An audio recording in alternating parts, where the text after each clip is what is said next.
ओम शांति। आज 27 ডিসেম্বর 2023 বাবার অমূল্য মধুর মহাবাক্য শুনব।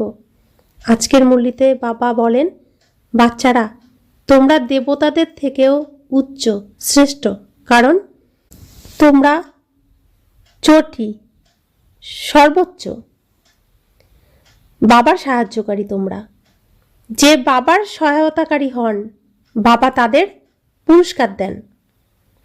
বাচ্চারা কিসে সহায়তাকারী হয়? আজকের মুরলিতে বাবা বলেন, বাচ্চারা তোমরা অশরীরী হয়ে বাবার সাহায্য করে থাকো, পবিত্র হয়ে বাবার সাহায্য করে থাকো। তৃতীয় সাহায্য, সদর্শন চক্রধারী হয়ে সাহায্য করে থাকো। চতুর্থত, স্মরণের সাহায্যকারী হয়ে সাহায্য করে থাকো। সুইট বাবা, সুইট হোম এবং সুইট রাজধানীকে স্মরণ করা এও খুব বড় সাহায্য। তোমরা চারিদিক থেকেই সহযোগিতা করো, সেজন্য বাবা চারিদিক থেকে সাহায্যকারী বাচ্চাদের পুরস্কার দেন। এখন শুনছি বাবার অমূল্য মধুর মহাবাক্য। মিঠে মিঠে বাচ্চে, দেবতাদের থেকেও উত্তম কল্যাণকারী জন্ম হলো তোমাদের, অর্থাৎ ব্রাহ্মণদের। কেননা তোমরা ব্রাহ্মণরাই বাবার সাহায্যকারী হও। আজকের মুরলির প্রশ্ন, বাচ্চারা এখন তোমরা বাবাকে কোন ধরনের সাহায্য করো? এই সাহায্যকারী বাচ্চাদের বাবা কি প্রাইজ দেন? উত্তর, বাবা পিউরিটি পিসের রাজ্য স্থাপন করছেন। আমরা তাকে পিওর থেকে পিউরিটির সাহায্য করি। বাবা যে যজ্ঞ রচনা করেছেন আমরা তা রক্ষা করি, তাই বাবা অবশ্যই আমাদের প্রাইজ দেবেন। এই সঙ্গমে আমরা অনেক বড় প্রাইজ পাই। আমরা এই সৃষ্টির আদি, মধ্য এবং অন্তকে জেনে ত্রিকালদর্শী হয়ে যাই আর ভবিষ্যতে সিংহাসনের অধিকারী হই। এই হলো প্রাইজ। আজকে মুরলির আগে গীত বেজেছে, পিতা মাতা সহায়ক স্বামী সখা এক তুমিই হলে আমার নাথ। ওম শান্তি। এ কার মহিমা? পরম প্রিয় পরমপিতা পরমাত্মা শিব, এ হলো তারই মহিমা। তার নাম যেমন উচ্চ থেকেও উচ্চ, তার ধামও তেমন উচ্চ থেকেও উচ্চ, পরম ধাম। পরমপিতা পরমাত্মার অর্থ হলো সবার থেকে উচ্চ আত্মা, আর কাউকেই পরমপিতা পরমাত্মা বলা হয় না। তার মহিমা অপরম অপার। এমনও বলা হয় যে তার এমনই মহিমা যে তার পার বা সীমা পাওয়া যায় না। ঋষি মুনিরাও এমন বলতেন যে তার পার পাওয়া যায় না। তারাও নেতি নেতি, এটাও নয় ওটাও নয় বলে আসছেন। নইলে বাবা স্বয়ং এখন এসে নিজের পরিচয় দিচ্ছেন কেন? বাবার পরিচয় তো পাওয়া উচিত, তাই না? বাচ্চারা এই পরিচয় পাবে কিভাবে? যতক্ষণ না তিনি এই ভূমিতে আসছেন ততক্ষণ আর কেউই তার পরিচয় দিতে পারেন না। যখন ফাদার সোর্স হন তখন সন সোর্স ফাদার। বাবা সন্তানদের দেখায়, তখন সন্তানরাও বাবাকে প্রদর্শন করায়। বাবা বোঝান যে আমারও নাটকে পার্ট নিহিত আছে। আমাকে এসেই পতিতদের পবিত্র বানাতে হয়। সাধু সন্তরাও গাইতে থাকে, পতিত পাবন সীতারাম এসো, কেননা এ হলো রাবণ রাজ্য। রাবণ কম কিছু নয়। সম্পূর্ণ দুনিয়াকে তমপ্রধান পতিত কে বানিয়েছে? রাবণ বানিয়েছে। আবার এদেরই পবিত্র বানান সামর্থ্য রাম। অর্ধেক কল্প রাম রাজ্য চলে, আবার অর্ধেক কল্প রাবণ রাজ্য চলতে থাকে। রাবণ কে এ কথা কেউই জানে না। বছর বছর তারা রাবণ দহন করতে থাকে, তাও রাবণের রাজ্য চলতে থাকে। রাবণ থোড়াই জ্বলে। মানুষ বলে পরমাত্মা সমর্থ, তাহলে রাবণের রাজ্য কেন করতে দেয়? বাবা বোঝান যে এই নাটক হলো হার জিতের, স্বর্গ আর নরকের। এই ভারতের উপরই সম্পূর্ণ খেলা বানানো হয়েছে। এ হলো এক বানানো ড্রামা। এমন নয় যে পরমপিতা যেহেতু সর্বশক্তিমান তাই খেলা সম্পূর্ণ হওয়ার পূর্বেই আসবেন, অথবা তিনি অর্ধেক অবস্থায় খেলা বন্ধ করতে পারেন। বাবা বলেন যে সম্পূর্ণ দুনিয়া যখন পতিত হয়ে যায় আমি তখনই আসি। এই কারণেই শিবরাত্রি পালন করা হয়। শিবায় নমঃ বলা হয়। ব্রহ্মা বিষ্ণু শঙ্করকে দেবতা নমঃ বলা হবে, শিবকে পরমাত্মায় নমঃ বলা হবে। বাবুলনাথ বা সোমনাথের মন্দিরে যেমন আছে, শিব কি তেমন? পরমপিতা পরমাত্মার রূপ কি এত বড় হতে পারে? অথবা আত্মাদের ছোট আর বাবার বড়, এমন কি হতে পারে? প্রশ্ন তো আসবেই। এখানে যেমন ছোটদের বাচ্চা আর বড়দের বাবা বলা হয়, তেমনি পরমপিতা পরমাত্মা অন্য আত্মাদের থেকে বড়, আর আমরা আত্মারা কি ছোট? তা নয়। বাবা বলেন, বাচ্চারা তোমরা আমার মহিমা গেয়ে থাকো। তোমরা বলো পরমাত্মার মহিমা অপরম অপার। তিনি হলেন মনুষ্য সৃষ্টির বীজ। পিতাকে তো বীজই বলা হবে, তাই না? তিনি হলেন সৃষ্টিকর্তা। বাকি যে সব বেদ, উপনিষদ, গীতা, যজ্ঞ, তপ, দান, পুণ্য, এসবই হলো ভক্তির সামগ্রী। এদেরও নিজের সময় আছে। অর্ধেক কল্প হলো ভক্তির আর অর্ধেক কল্প হলো জ্ঞানের। ভক্তি হলো ব্রহ্মার রাত আর জ্ঞান হলো ব্রহ্মার দিন। এই শিব বাবা তোমাদের বোঝান, এনার তো নিজের শরীর নেই। তিনি বলেন, আমি তোমাদের আবারও রাজযোগ শেখাই, রাজ্য ভাগ্যের অধিকার দেওয়ার জন্য। এখন ব্রহ্মার রাত সম্পূর্ণ হয়েছে। এখনই ধর্মের গ্লানির সময় এসে উপস্থিত হয়েছে। মানুষ সব থেকে বেশি গ্লানি কার করে? পরমপিতা পরমাত্মা শিবের। লেখা আছে না, যদা যদা হি ধর্মস্য গ্লানির্ভবতি ভারত অভুক্ষাণম অধর্মস্য তদাত্মানং সৃজাম্যহম পরিত্রাণায় সাধুনাং বিনাশাশ্চ দুষ্কৃতাম ধর্ম সংস্থাপনার্থায় সম্ভবামি যুগে যুগে। এমন নয় যে আমি আগের কল্পে সংস্কৃতে জ্ঞান দিয়েছিলাম। ভাষা তো এটাই।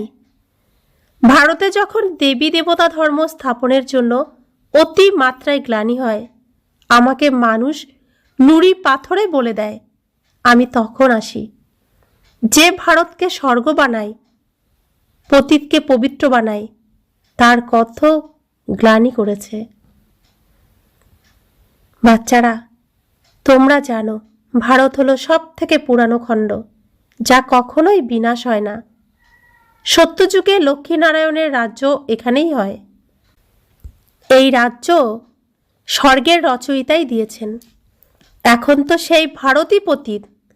তখন আমি আসি, সেই সময় তার মহিমা গাওয়া হয় শিবায় নমঃ। এই অসীম জগতের ড্রামায় আমাদের সকল আত্মার পার্ট নিহিত আছে, যা রিপিট হয়, যার থেকে কোনো একটু টুকরো বের করে জাগতিক ড্রামা বানায়।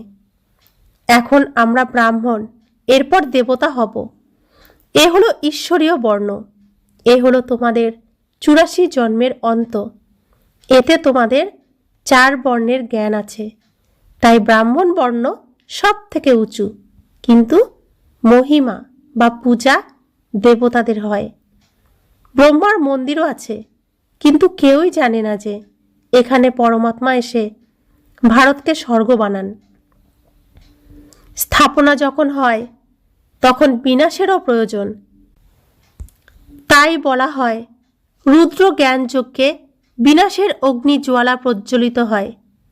সেই বাবাই এখন বাচ্চাদের বোঝাচ্ছেন, মিষ্টি বাচ্চারা, এ হলো তোমাদের অন্তিম জন্ম। আমি তোমাদের আবার স্বর্গের অবিনাশী উত্তরাধিকার দিতে এসেছি। এ হলো তোমাদের অধিকার, কিন্তু যে আমার শ্রীমতে চলবে আমি তাকে স্বর্গের উপহার দেব। ওরাও শান্তির উপহার পায়।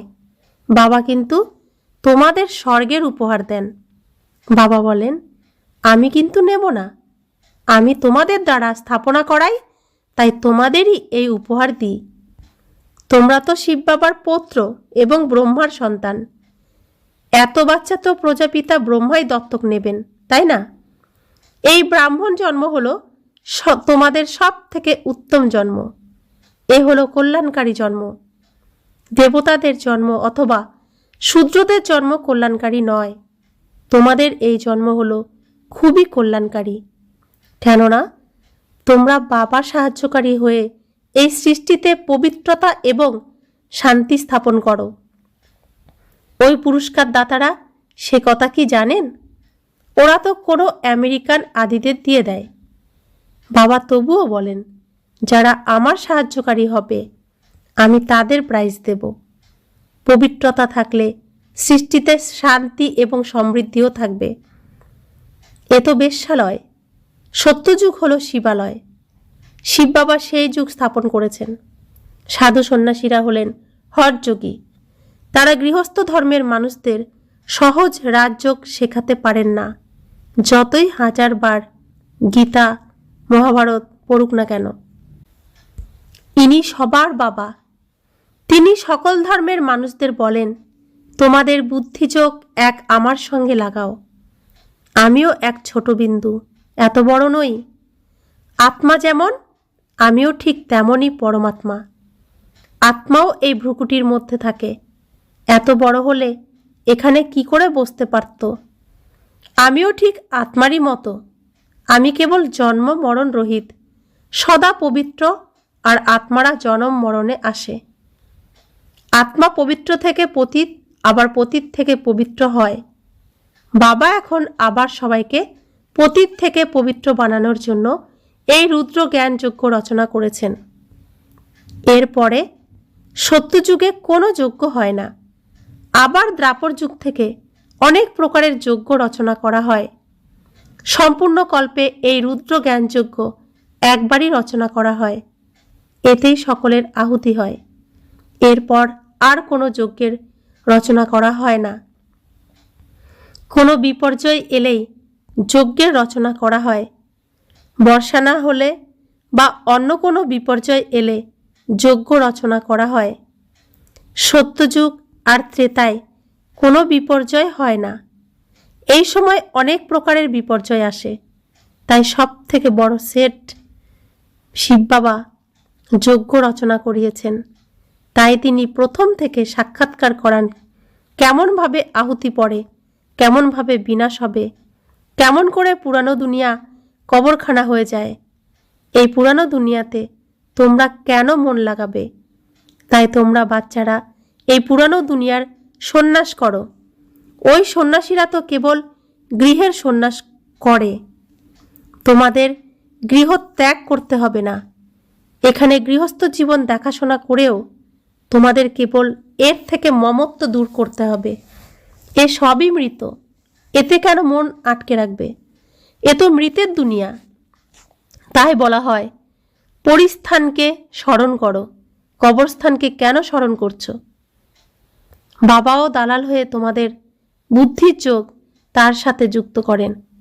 এ কথা তো বলা হয়, আত্মা পরমাত্মা আলাদা রয়েছে বহুকাল। এ মহিমাও তারই। কলিযুগী গুরুকে পতিত পাবন বলা যাবে না। তারা সদ্গতি করাতে পারেন না। হ্যাঁ, তারা শাস্ত্র শোনান, ক্রিয়াকর্ম করান। শিব বাবার কোনো টিচার বা গুরু নেই। বাবা বলেন, আমি তোমাদের স্বর্গের উত্তরাধিকার দিতে এসেছি। সে তোমরা সূর্যবংশী হও বা চন্দ্রবংশী। তোমরা তা কিভাবে হও? লড়াই করে, তা নয়। না লক্ষ্মী নারায়ণ লড়াই করে রাজ্য নিয়েছে, আর না রাম সীতা। তারা এই সময় মায়ার সঙ্গে লড়াই করেছে। তোমরা হলে ইনকগনিটো ওয়ারিয়ার্স, গুপ্ত যোদ্ধা। তাই তোমাদের শক্তি সেনাদের কেউ জানে না। তোমরা যোগ বলের দ্বারা সম্পূর্ণ বিশ্বের মালিক হও। তোমরাই এই বিশ্বের রাজ্য হারিয়েছিলে, আবার তোমরাই তা এখন পাচ্ছ। তোমাদের এই উপহার বাবা দেন। এখন যারা বাবার সাহায্যকারী হবে তারাই অর্ধেক কল্পের জন্য শান্তি আর সমৃদ্ধির উপহার পাবে। বাবা তাদেরই সাহায্যকারী বলেন যারা অশরীরী হয়ে বাবাকে স্মরণ করে, সদর্শন চক্র ঘোড়ায়, শান্তিধাম, সুইট হোম আর সুইট রাজধানীকে স্মরণ করে, পবিত্র থাকে। এ কত সহজ! আমরা আত্মারাও স্টার, আমাদের বাবা পরমাত্মাও স্টার। সে এত বড় নয়, কিন্তু স্টারের পূজা কিভাবে হবে? তাই পূজা করার জন্য এত বড় বানানো হয়েছে। পূজা তো প্রথমে বাবার হয়, তারপর অন্যদের হয়। লক্ষ্মী নারায়ণের কত পূজা হয়, কিন্তু তাদের এমন কে বানান? সবার সদ্গতিদাতা হলেন বাবা। বলিহারি তো ওই একজনের। তার জয়ন্তী হলো হিরে তুল্য, বাকি সকলেরই জন্ম করি তুল্য। শিবায় নম, এ হলো তারই যজ্ঞ, যা তোমাদের ব্রাহ্মণদের দ্বারা তিনি রচনা করিয়েছেন। তিনি বলেন, যে আত্মাকে পবিত্রতা এবং শান্তি স্থাপন করতে সাহায্য করবে তাকে আমি এমন ফল দেব। ব্রাহ্মণদের দ্বারা যখন যজ্ঞ রচনা করিয়েছেন তখন দক্ষিণা তো তিনিই দেবেন। তিনি এত বড় যজ্ঞের রচনা করিয়েছেন, আর কোনো যজ্ঞই এত বড় সময় ধরে চলে না। তিনি বলেন, যে আমাকে যত বেশি সাহায্য করবে আমি তাকে ততই প্রাইজ দেব। আমি সকলকে প্রাইজ দিই, আমি কিছুই নিই না, সবই তোমাদের দিয়ে দিই। এখন তোমরা যা করবে তাই পাবে।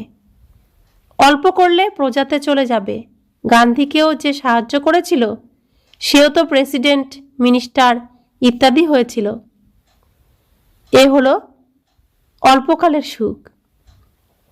বাবা তোমাদের সম্পূর্ণ আদি মধ্য অন্তের জ্ঞান দিয়ে নিজের সমান ত্রিকালদর্শী বানান। তিনি বলেন, আমার বায়োগ্রাফি জানলে তোমরা সব কিছু জেনে যাবে।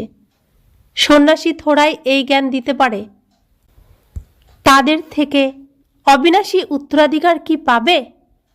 তারা তাদের জায়গায় একজনকেই দেবে, বাকিরা কি পায়?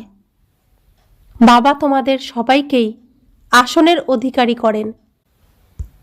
আমি কত নিষ্কাম সেবা করি, আর তোমরা আমাকে নুড়ি পাথরে দিয়ে কত গ্লানি করেছ। ড্রামাতে এও বানানো আছে, যখন তোমরা কড়ির মতো হয়ে যাও আমি তখন এসে তোমাদের হীরের মতো বানাই। আমি অগুন্তিবার ভারতকে স্বর্গ বানিয়েছি, মায়া আবার তাকে নরক বানিয়ে দিয়েছে। এখন যদি প্রাপ্তি করতে হয় তাহলে বাবার সাহায্যকারী হয়ে প্রকৃত প্রাইজ নিয়ে নাও। এর মধ্যে পবিত্রতা হলো 1 নম্বর। বাবা সন্ন্যাসীদেরও মহিমা করেন। ওরাও তো ভালো, ওরা পবিত্র থাকে।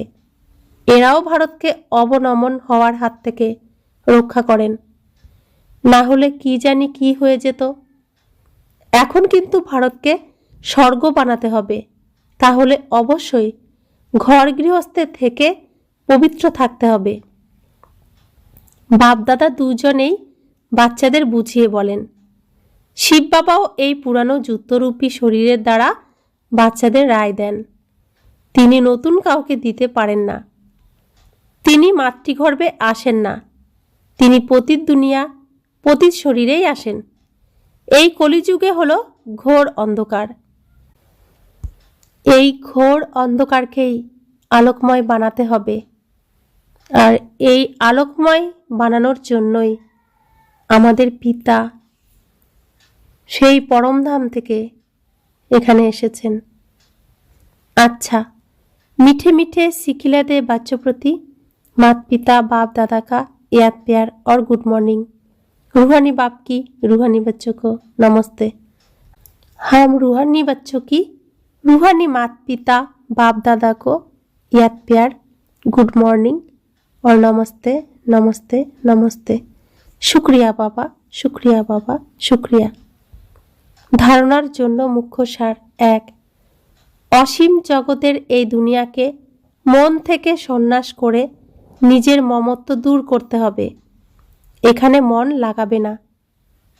2। বাবার সাহায্যকারী হয়ে প্রাইজ নেওয়ার জন্য 1. অশরীরী হতে হবে, 2. পবিত্র থাকতে হবে, 3. সদর্শন চক্র ঘোরাতে হবে, 4. সুইট হোম আর সুইট রাজধানীকে স্মরণ করতে হবে। 1 হলো নিজেকে সবসময় আত্মা ভাবতে হবে, আমি পবিত্র আত্মা, এমন স্থিতিতে থাকতে হবে। সদর্শন চক্র ঘোরাতে হবে, অর্থাৎ আমাদের এই সৃষ্টির আদি মধ্য অন্তের চক্রকে ঘোরাতে হবে। আমরা অনাদি রূপে অর্থাৎ আত্মারূপে পরমধামে থাকি। সত্যযুগ ত্রেতা যুগে আমরা দেবী দেবতা পূজ্য রূপে থাকি। দ্বাপর যুগ কলিযুগে আমরা পূজারী রূপে থাকি। সঙ্গম যুগে আমরা ব্রাহ্মণ হয়ে যাই। ব্রাহ্মণ থেকে আমরা ফরিস্তা হই, তারপরে আমরা আবার অনাদি আত্মারূপে নিজের ঘরে ফিরে যাই। এই যে চক্র আদি মধ্য অন্তের, এই সদর্শন চক্র আমাকে ঘোরাতে হবে। আমি কোথা থেকে এসেছি এই পৃথিবীতে, কি কর্ম করতে এসেছি এই পৃথিবীতে, আর আমার যাওয়ার উদ্দেশ্য কোথায়, এই যে চক্র, এই চক্রটা সবসময় ঘোরাতে হবে। সদর্শন চক্র, নিজেকে দর্শন করার চক্র। আমার মধ্যে রাবণের কোনো অবগুণ নেই তো? আমি আত্মার মধ্যে দৈবী গুণে পরিপূর্ণ আছি তো? এইভাবে সদর্শন চক্র ঘোরাতে হবে। যদি রাবণের অবগুণ থাকে তো এই চক্র ঘুরিয়ে সেই অবগুণকে বের করে দিতে হবে, আর সেখানে দৈবী গুণ ভরে দিতে হবে।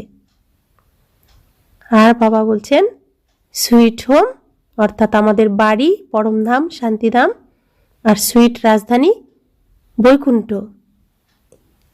এই বাড়ি আর আমার রাজধানী যেখানে আমি আসব বৈকুণ্ঠ, তাকে স্মরণ করতে হবে।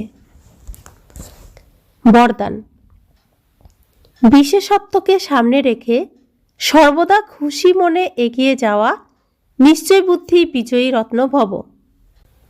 নিজের যা কিছু বিশেষত্ব আছে তাকে সামনে রাখো, তাহলে দুর্বলতার প্রতি নয়, নিজের প্রতি বিশ্বাস থাকবে। দুর্বলতার কথা বেশি চিন্তা করো না, তাহলে খুশি মনে এগিয়ে যেতে থাকবে। এই নিশ্চয় রাখো যে বাবা সর্বশক্তিমান, তাহলে তার হাত যে ধরে থাকে সে পারে পৌঁছাবেই।